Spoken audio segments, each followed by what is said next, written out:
Welcome to my YouTube channel if you're watching after the fact. Tonight we're going to be looking at the machine Access from Hack the Box, and honestly when I went through this machine earlier this week it was a really fun machine, not too difficult. It's got a few interesting initial access components, some exposure of credentials, and we've got an awesome DP API privilege escalation vector. I discovered the new feature before Hack the Box had announced it, which is now we have both an adventure and a guided mode on at least the easy machines. If you've done the starting point machines from Hack the Box, they're very much more like the Try Hack Me side of things. So they will kind of walk you through the exact steps that you need to go through to learn. It still doesn't give you all the answers that you need to be able to get the flags and to enumerate and everything, but it provides quite a solid understanding and a starting point. So I went through this and did it using the guidance, and it's phenomenal. Like, it helps you kind of know where to go next. So you've got your TCP ports, it's asking you how many there are, what is on the machine, what user passwords are available, and that kind of thing. And then it just guides you through each step in which you are supposed to own the machine. So if you're new to any of this kind of hacking or using any of these boxes, I would encourage you to use the guided mode because it's great and you will still learn quite a bit. I went back and read the official write-up. I had a look at IPSEC's video. I learned quite a bit from it, but something that kind of you need to keep going back to in order to glean as much as you can from it. While we're waiting for that, let's get into the Hack the Box folder. We'll make a directory for Access.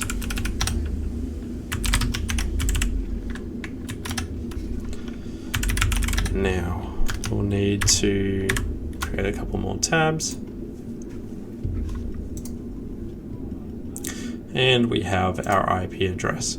As usual, the IP address on the machine is constant. So whether you're doing this with me live or not, it will always be the same.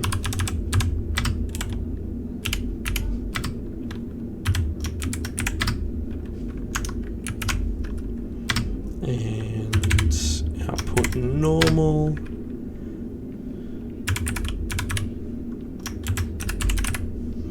So what we're doing here is we're scanning every port. We're interested only in the open ports for them to be outputted.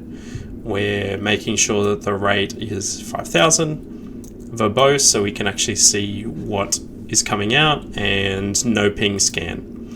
So because we're not doing a ping scan, I'm going to check whether we are alive, and it doesn't look like it yet. Because this is a Windows box, it usually takes a little bit of time to start up and then start all the services. So we just got to give it a minute.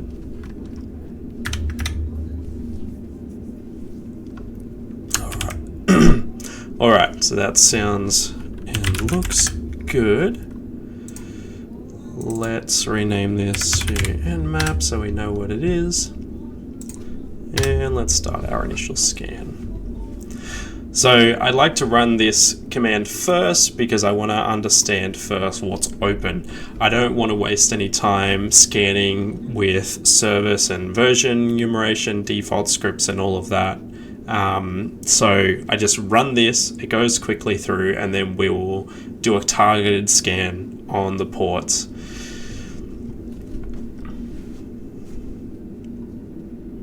Welcome back, Overgrown Carrot. It's always great to see you.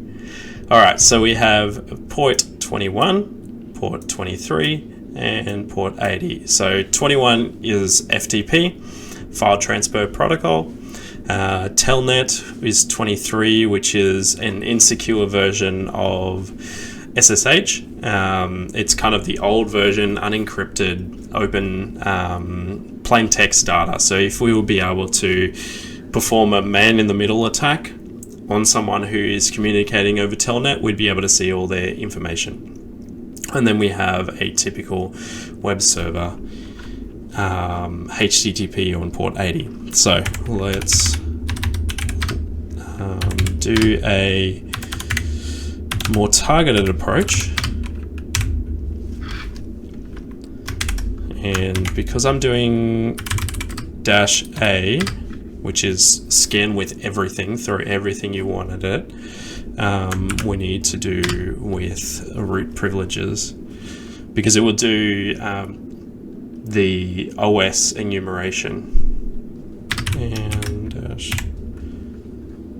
All right.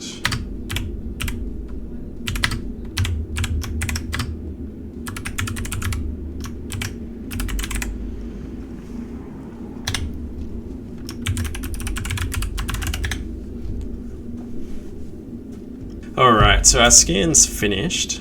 So here we have our results. So we see that FTP has anonymous login allowed. Passive has failed, and so they haven't been able to get a directory listing.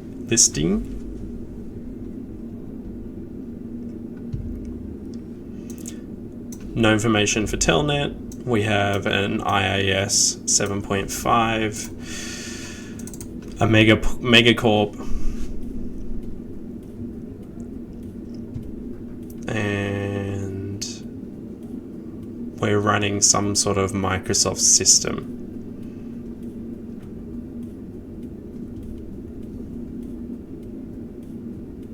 Nothing else super interesting. So what we'll do is I'll jump on and have a look at the web.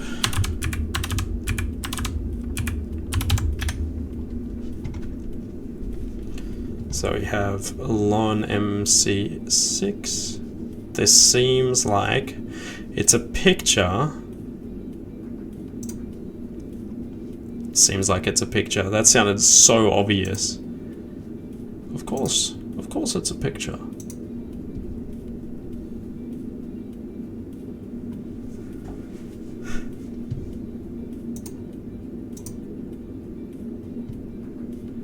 Don't really have any other information here.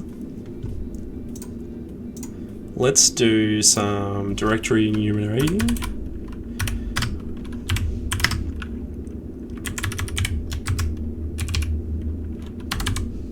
Did we save that? Yes.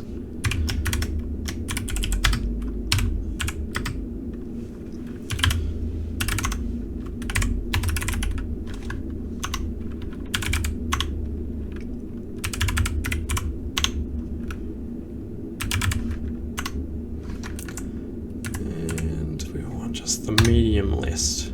All right, we'll shoot that off. Let that run.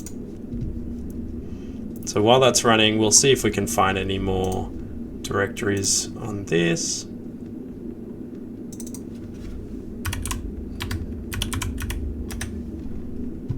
All right, and then next we'll try our Telnet.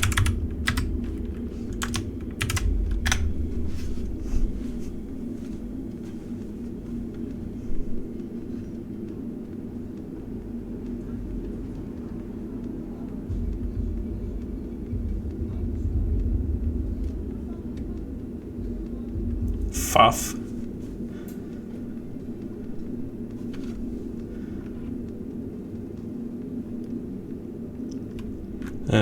Anonymous.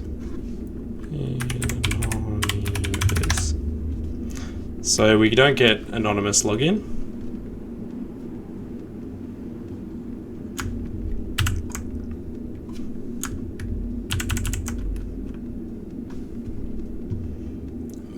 To open a new tab and just close that one off.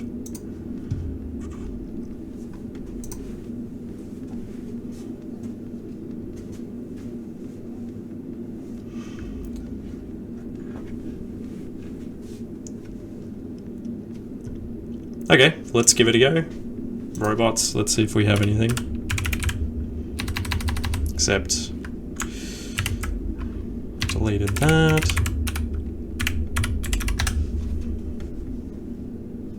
So there's nothing found on the directory.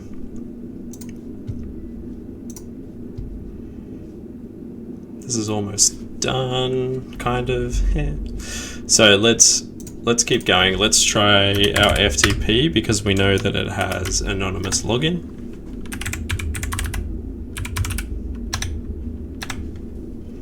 And we're in. All right. So we want to see. So we've listed backups and engineer. Let's cd into backups.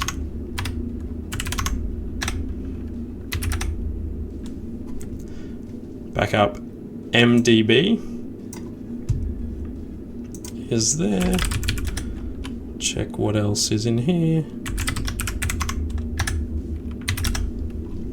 And we have access control zip.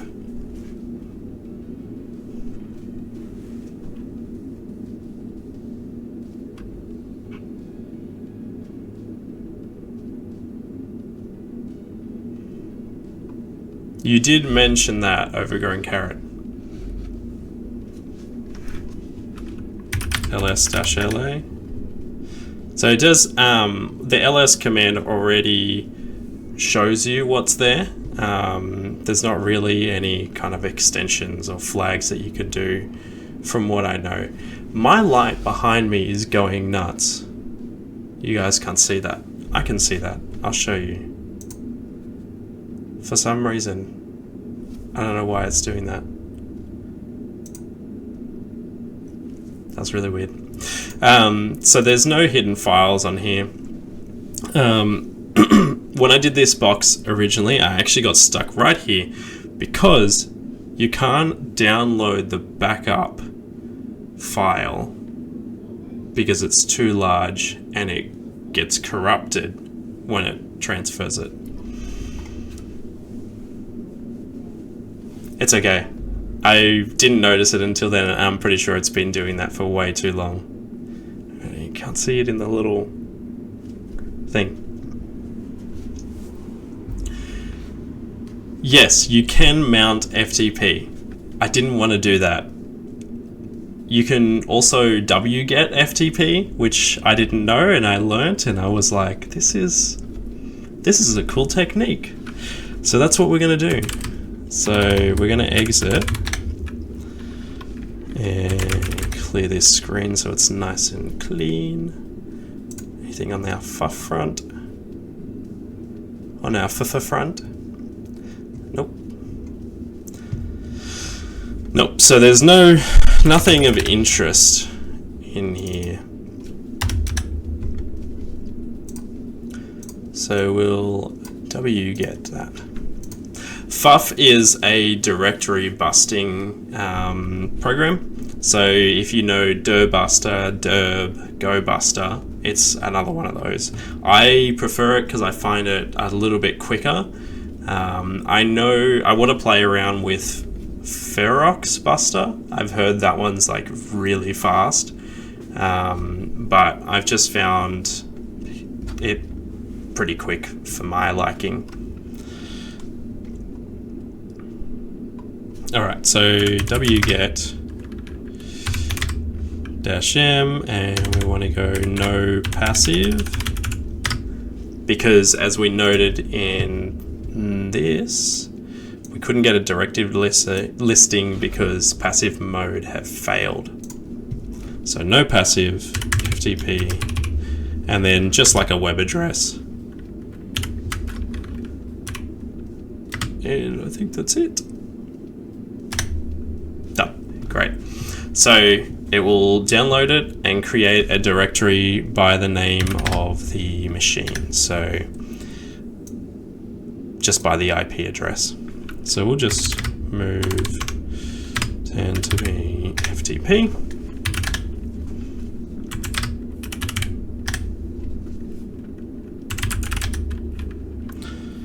And we'll list what we have in there. So we have engineer and backup. So we'll go for backups first.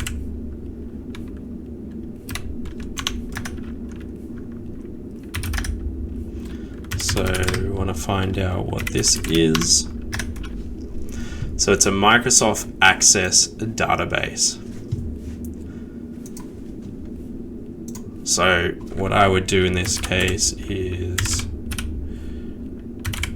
soft access database on Linux.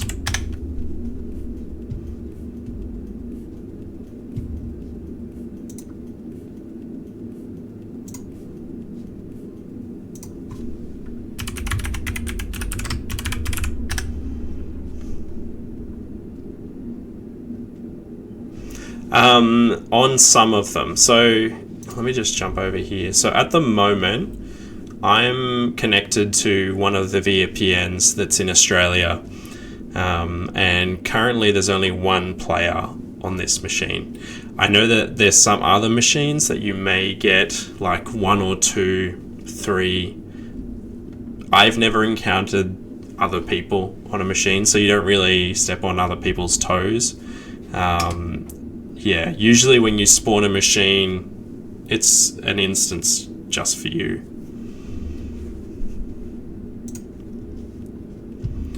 Alright, so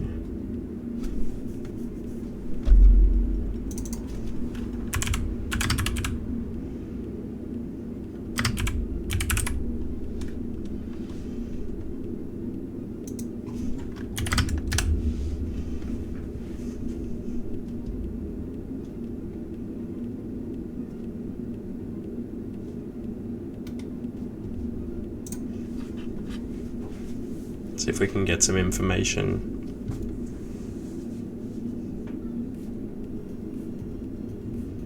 Nope.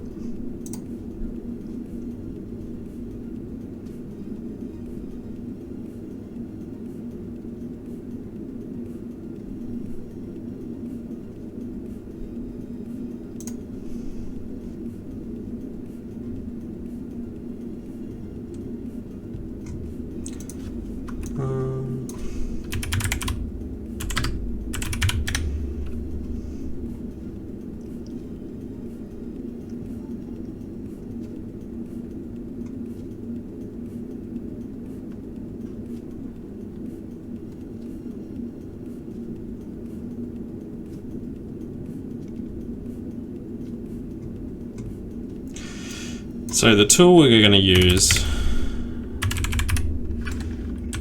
is MDB Tools.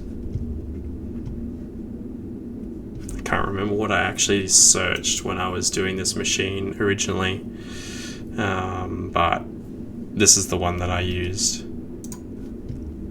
It's basically a package of tools. There's a bunch of different things you can use within here. So we have NDB array, count, export, header, and then a bunch of other ones. There's 2 tools that we'll use.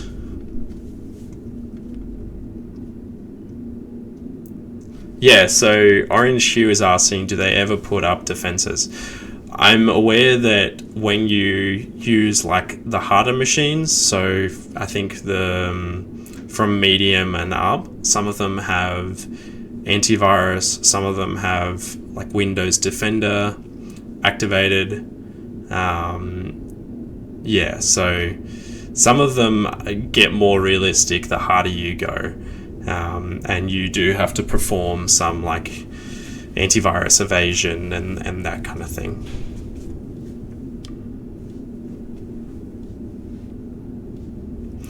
And the other thing is, I agree with Random CyberM.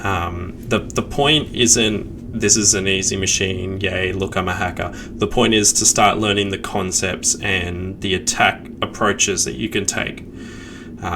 So this machine will show us a little bit about information disclosure, having like anonymous authentication on an FTP server that's out on the internet, having that exposed means that we are able to dump information about this organization. Yeah, so what we'll do is we'll use MDB export. Oh, we don't even have the things. Okay, sudo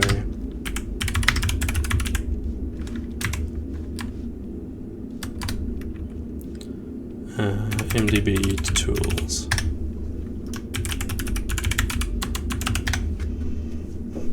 So this is what you need to be able to download the tools for this one. And yes.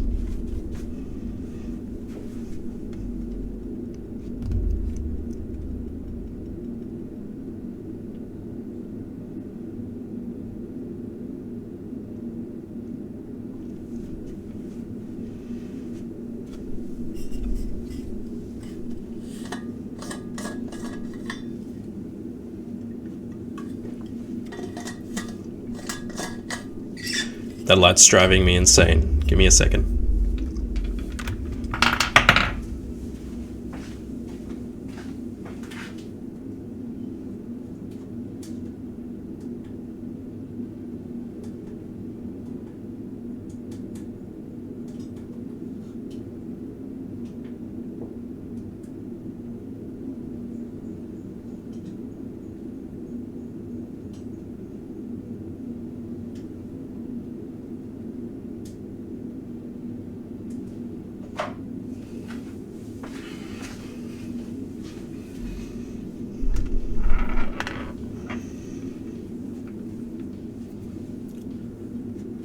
Orange Hue, I'm a complete noob too, just so you know.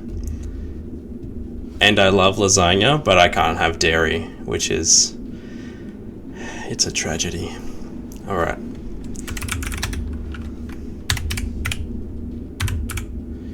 So we're going to use MDB export. Let's see how we use this. So, actually, just kidding. We need to know what table it is, because what it's going to do is it's going to export a table and dump it on our command line interface. So we'll use MDB tables. And to kind of figure this out, you got to do a little bit of like research. So I spent a little bit of time trying to figure out like, how do I open this? How do I access this? Because you can't just dump this stuff. I tried, and you get a lot of little question marks and it doesn't work. So to do what we want to do is, we don't know how big this database is. If it's huge and it just dumps all of the tables, it may give us like several lines, everything, you know, after another. But we want to know what it looks like kind of alphabetically in one column, just so it's easier to read. So to do that, we need to use this single column command here.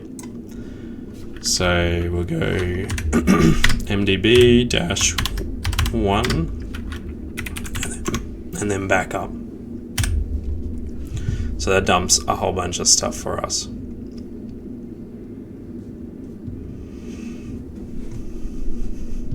And we want to look at what kind of things are interesting here.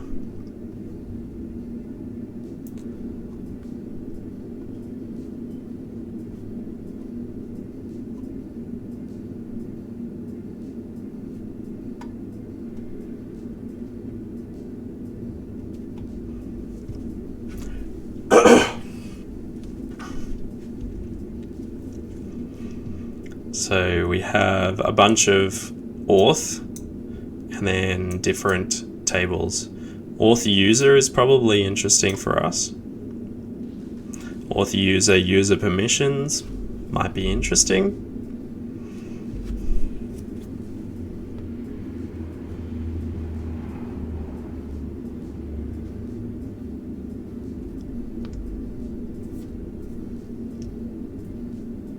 User account machines, user account privilege, user info.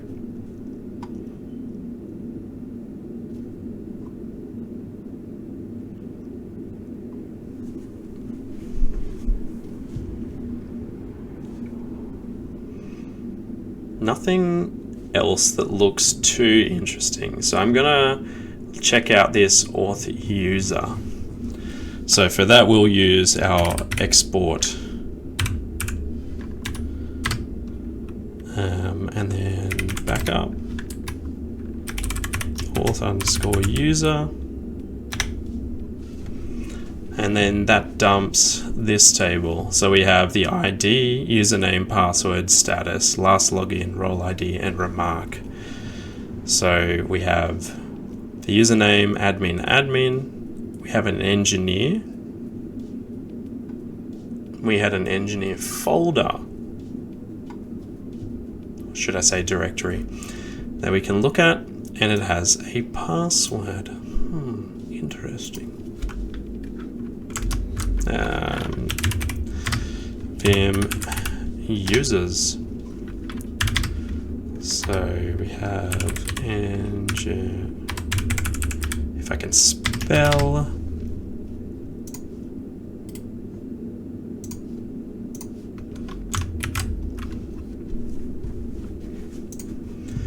And then we have backup admin.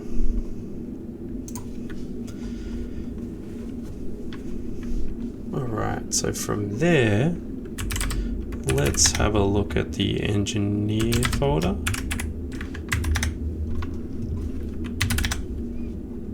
Alright, so let's try to unzip.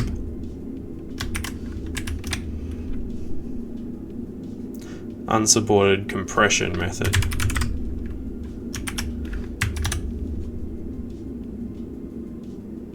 So it's encrypted.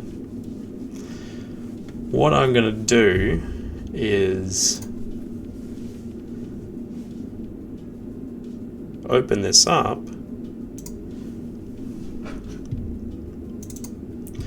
in our trusty GUI.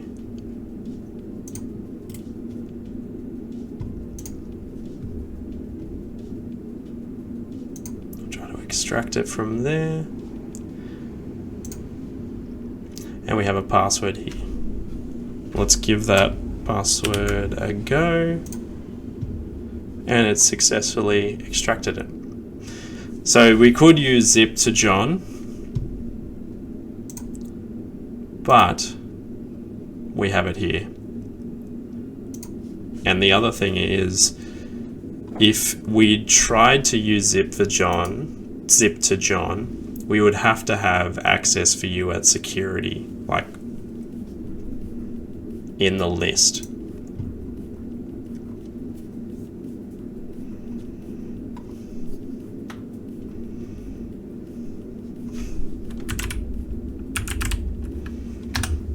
All right, so now we have a PST file.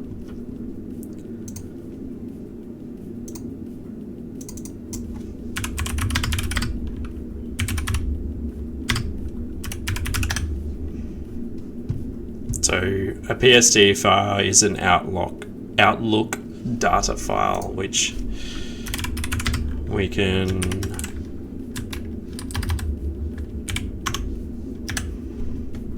personal storage. So to look at this, we need to use the tool read PST, and for that we need to install PST utils.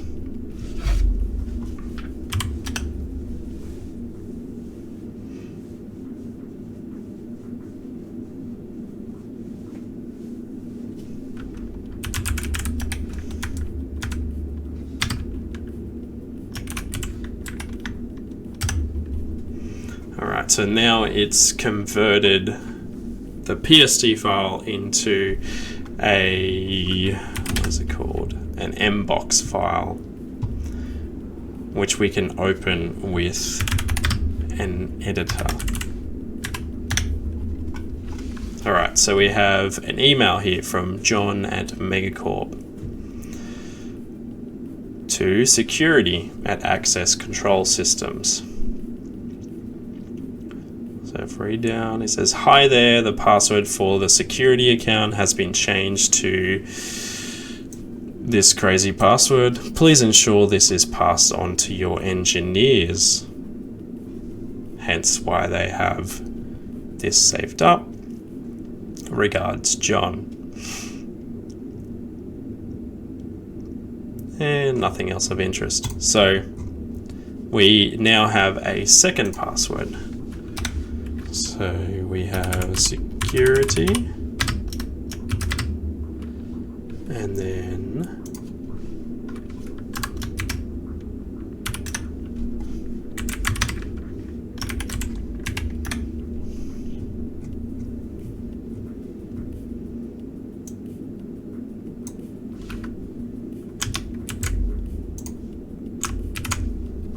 access controller is the new thing. Now my hunch is to jump into Telnet now.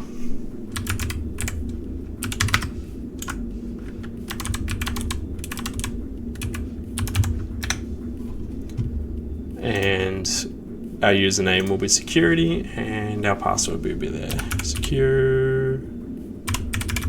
Security. And we're in.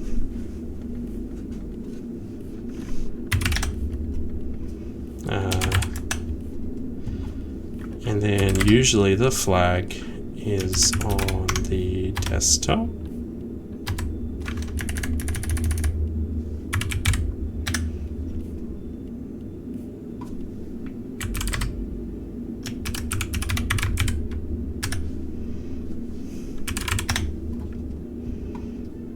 Truly Opera. So we have our user flag there,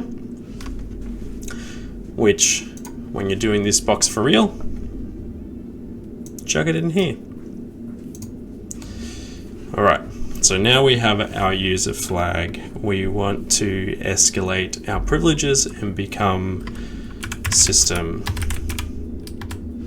And there's no backspace.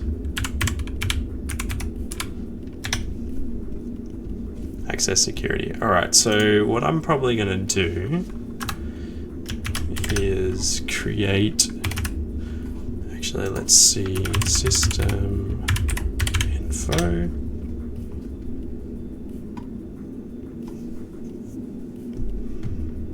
So system info gives us information about the system, all the patches, that's what these hotfixes are.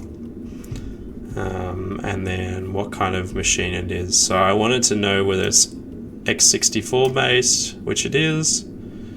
It's a Windows Server 2008, version 6.1.7600.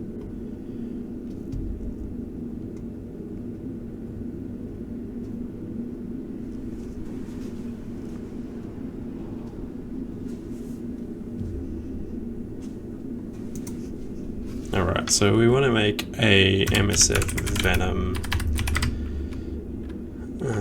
payload. So Windows,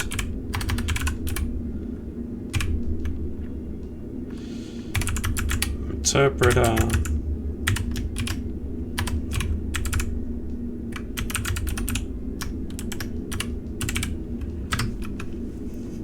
and then lhost equals 10.10.14.27, lport equals, we'll just do the typical 4444, file output exe, and we'll go rev.exe.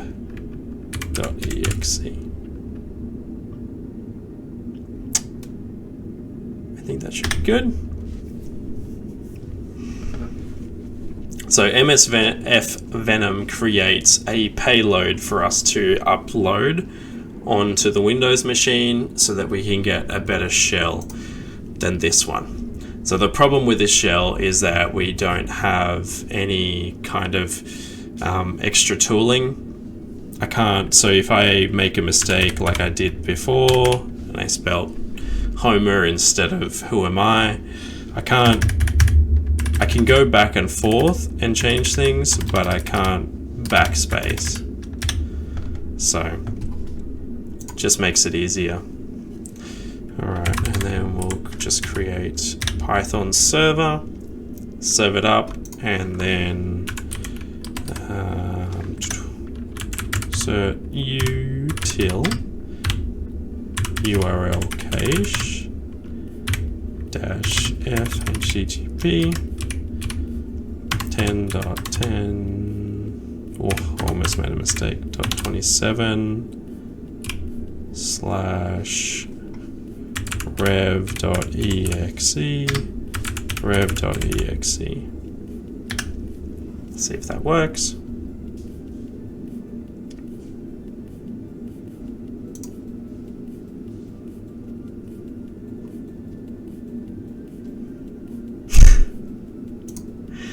But you know you're gonna make a typo, right?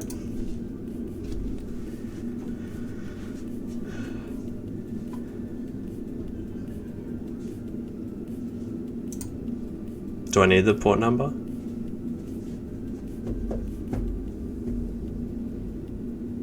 Oh, no, there we go. It's connected. It's got it. It's just taken a little time. There we go. There we have a reverse shell. All right, let's kill that.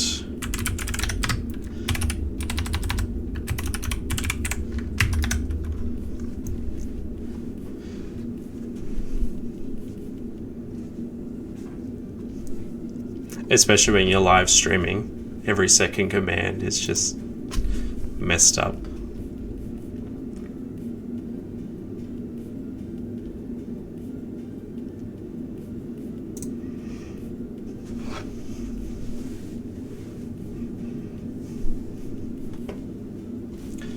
Alright, we'll use multi-handler options.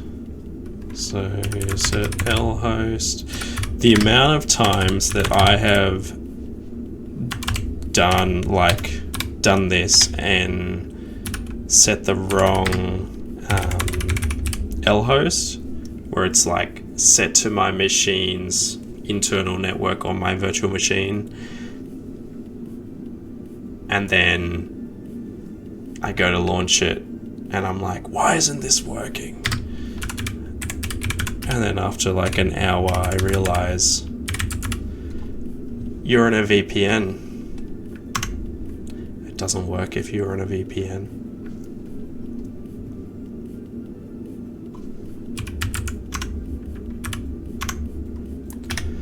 Okay, run this.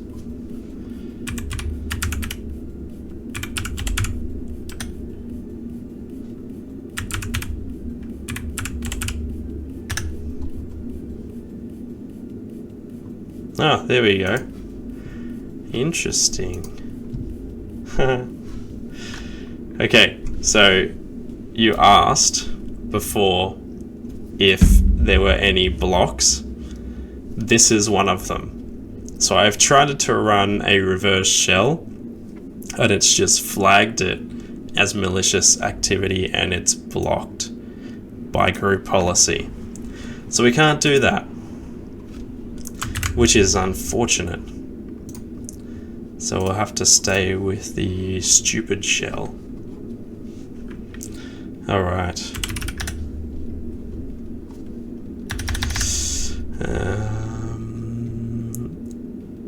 What is next?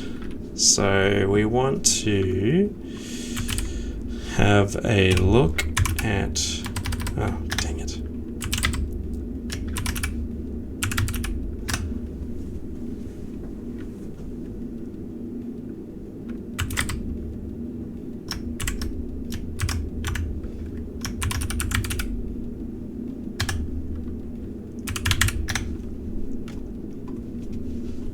That's too lead for me, just to be honest. If you know how to obfuscate it, I'm happy to learn.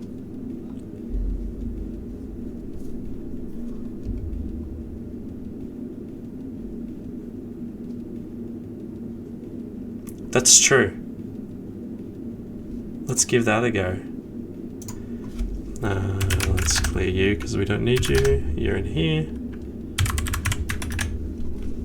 Let's give that a go. We'll CD into the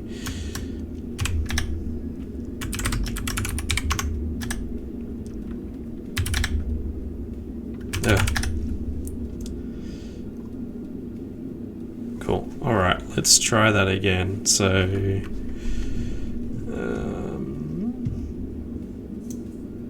because I don't like repeating myself, you know. All right, that's running. Let's try that again. That was a lot quicker that time.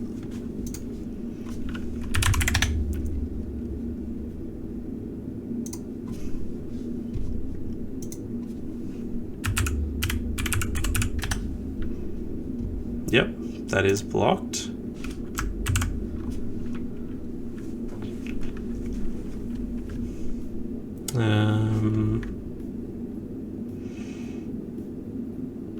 So would you just change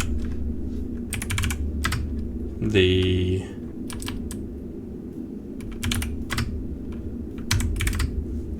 payload would be the same.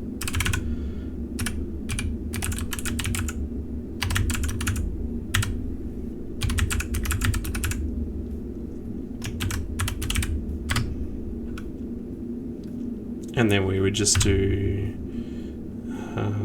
file would be PowerShell, PS.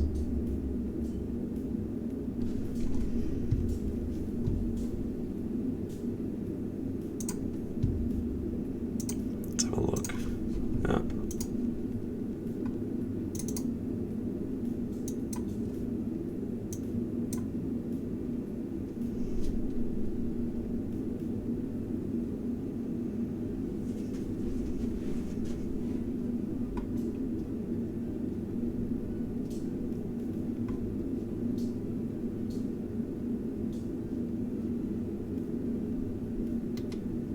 Have a look at this.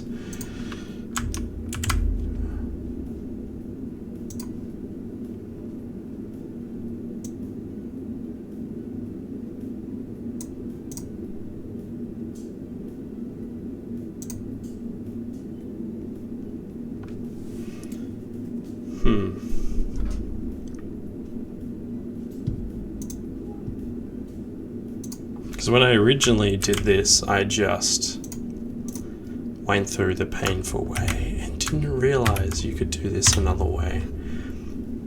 And that included just going through the where is this?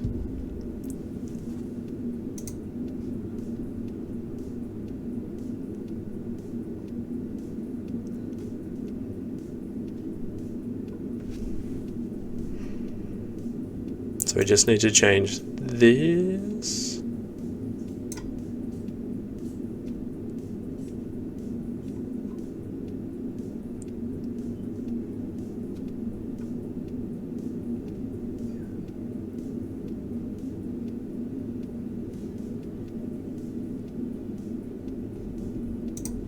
So we just need to check if PowerShell is on here, right?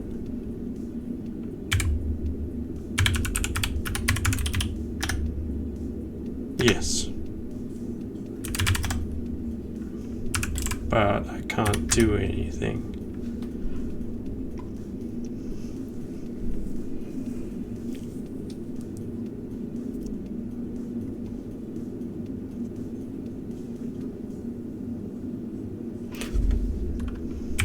So would the command be something like this and then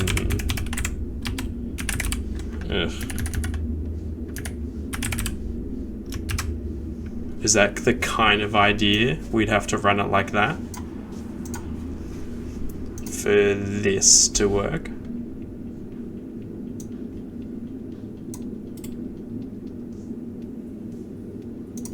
Cool. All right, let's give that a red hot go.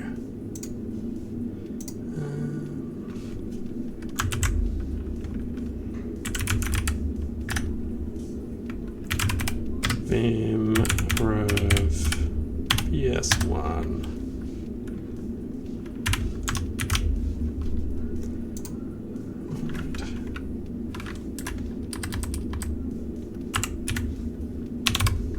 Seven, and then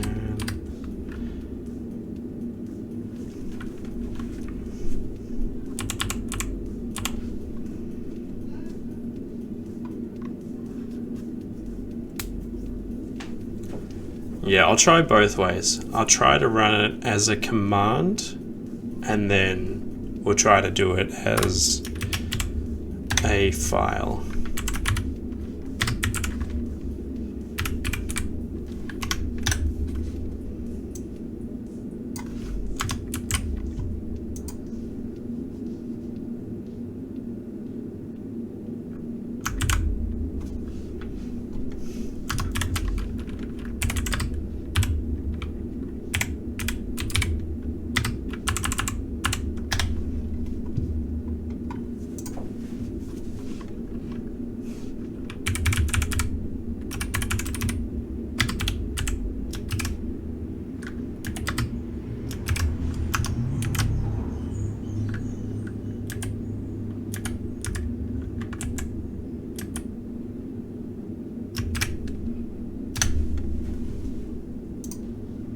Okay, we have a connection. Haha! There we go. It worked. It worked. Great. Okay, I'm so excited. That was awesome. Alright. Nice. Ah, it's a bit of a rush when you get to figure it out. Except I can't do anything. Why is it not?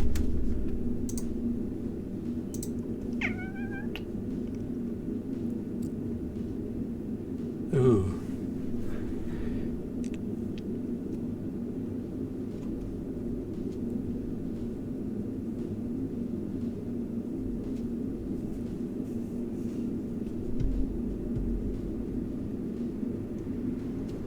Ooh, it's not happy.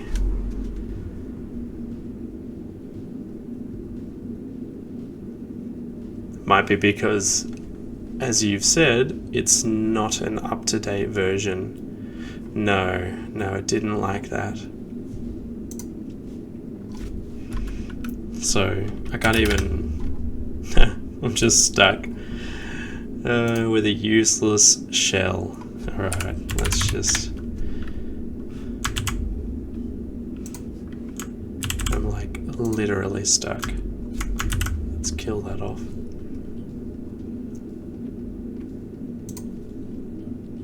Okay, cool.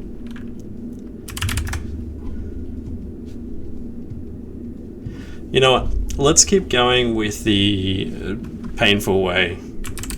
I know it's so sad.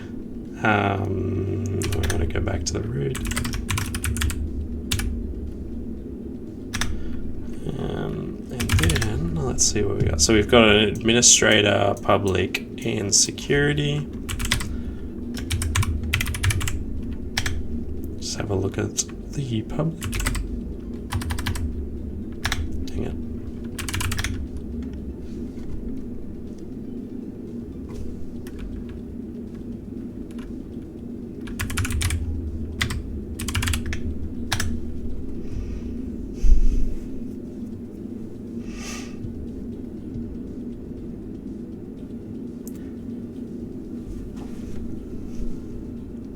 Okay, to save you a little bit of a rabbit hole, this machine has a really weird way of telling you where the privilege escalation vector is. There's a hidden directory here, the desktop. So if I put dir, you only got documents, downloads, music, pictures, and videos. Desktop is missing. So to be able to see that, we need to go -d/a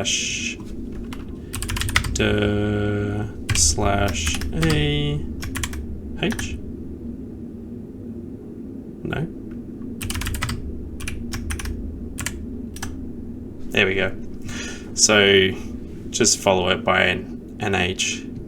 So we've got desktop, ini, favorites, and libraries. CD into desktop. And we have this link file here, ZK Access 3.5 security system.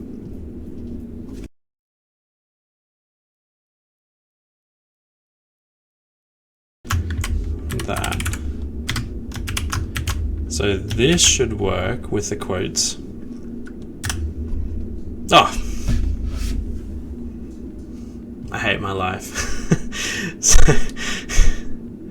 All right, so we have, it's pointing to run as. So I did look, F-type, quotes, did it. I did backticks, I did single quotes, and then you had to come in, Overgrown Carrot, and tell me what to do. Thank you. So we have run as here. So it's running as the administrator using save credentials, and it runs the executable.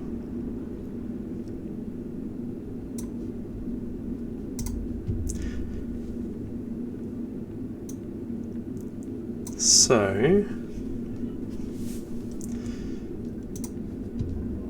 I'll show you in guided mode, something that will really help me here. So question 8 is, what is the name of the executable called by the link file on the public desktop? So that's the runas.exe. And then the next question is, what Windows commands, when given the list option, will print information about the stored credentials available to the current user? So, like, that's a good clue into what we need to then research.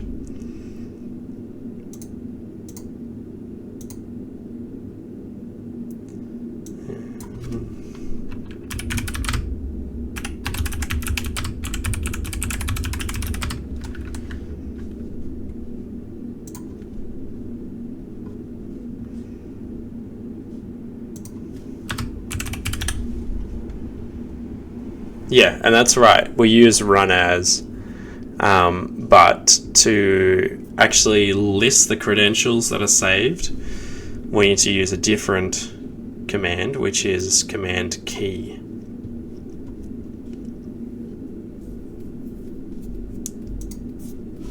So cmd key / list. And so here we have currently stored credentials. We have the user access administrator. So then we can elevate our privileges using this save credentials. All right. So I need to remember the syntax is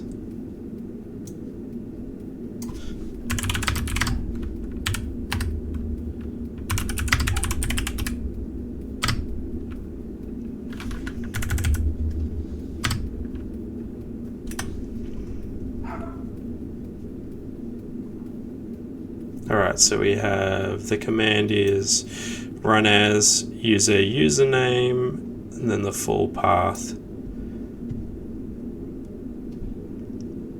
I'm pretty sure we have to use save cred. Save cred user access straight, oh dang it, administrator.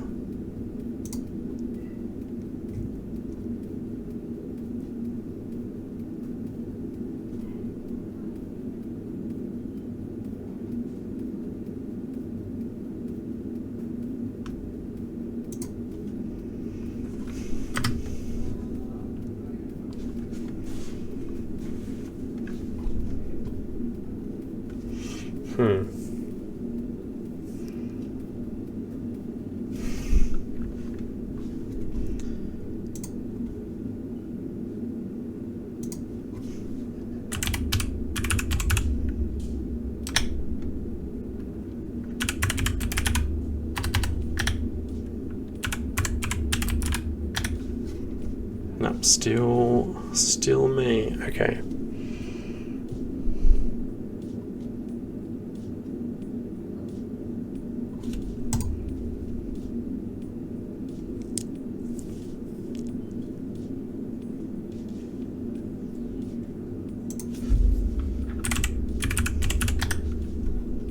Okay, so we don't have netcat. Could we potentially use our reverse shell? Let's see.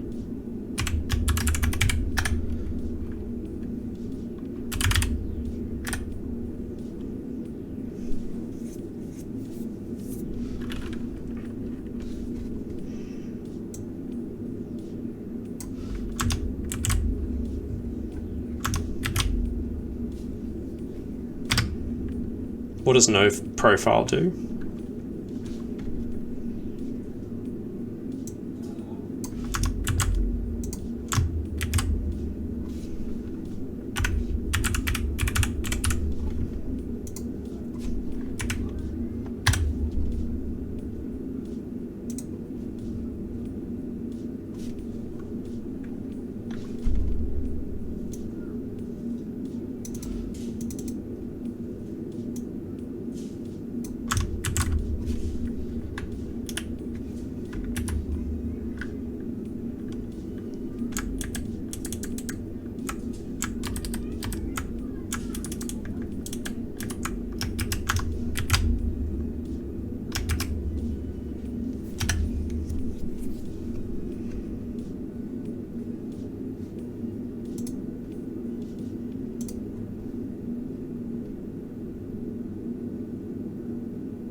Oh.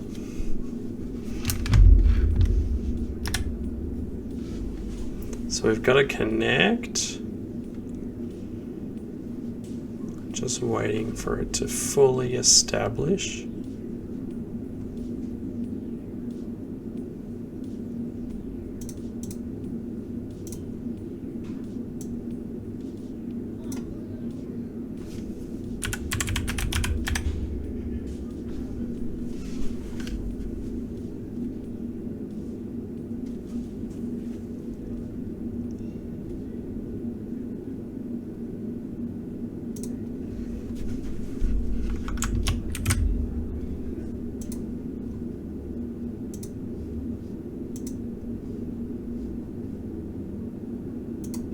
Oh, wait. It's a interpreter thing. What am I doing?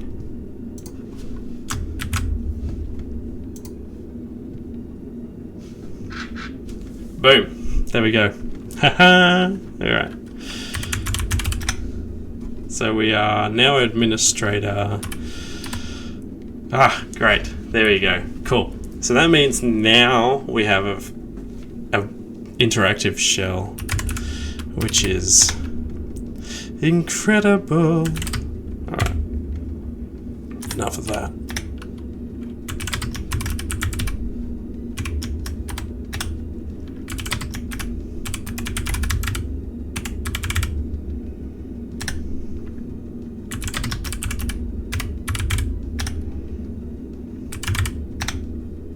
And here we have the root flag. So it wasn't too hard. I think the privilege escalation part was really interesting. It's been fun. Really enjoyed chatting and hanging out with you guys and all the stuff you guys have taught me so far. And I'll catch you next week. See you later.